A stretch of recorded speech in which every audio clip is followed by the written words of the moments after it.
এবারের এশিয়া কাপে ৪-৬ ফুল ঝুরি নয় বরং ক্যাচ মিসের মহড়া দেখেছেন দর্শকরা। পাল্লা দিয়ে প্রতিটা দলের খেলোয়াড়ের হাত থেকে ফসকে পড়েছে বল। সেই তালিকায় সবার উপরে আছে ভারত, আর দুইয়ে যৌথভাবে বাংলাদেশ ও আইসিসির সহযোগী দেশ হংকং।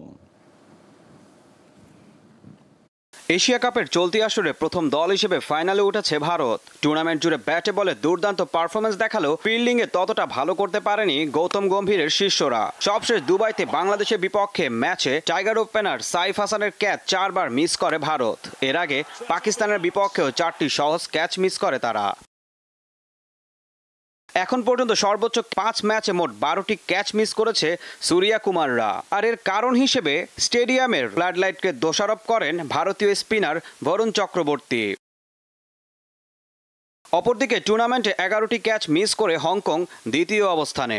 বাংলাদেশের খাতায় ক্যাচ মিসের সংখ্যা 8টি থাকলেও পাকিস্তানের বিপক্ষে অলিখিত সেমিফাইনালে 3টি ক্যাচ মিস করে হংকংয়ের পাশে নাম লেখালো বাংলাদেশ। আর তৃতীয় স্থানে উঠে এলো 6টি ক্যাচ ছেড়ে দেয়া শ্রীলঙ্কা। পাকিস্তানের ফিল্ডিং নিয়ে প্রায় রসিকতা হয়, কিন্তু চলতি আসরে দলটি ক্যাচ ছেড়েছে মাত্র 3টি, আর সবচেয়ে কম 2টি ক্যাচ ছেড়েছে সংযুক্ত আরব আমিরাত। মূলত আরব আমিরাতের স্টেডিয়ামের ফ্লাডলাইট রিং অফ ফায়ার ডিজাইনের, কিন্তু ক্রিকেট বিশ্বে বাকি স্টেডিয়ামগুলোর ফ্লাডলাইট পাইলন স্টাইলের। ফুটবল স্টেডিয়ামে রিং অফ ফায়ার ডিজাইনের ফ্লাডলাইটের প্রচলন বেশ আগে থেকেই, কিন্তু ক্রিকেটে এটা অপেক্ষাকৃত নতুন। ঈশান হাসান, দীপ্ত স্পোর্টস।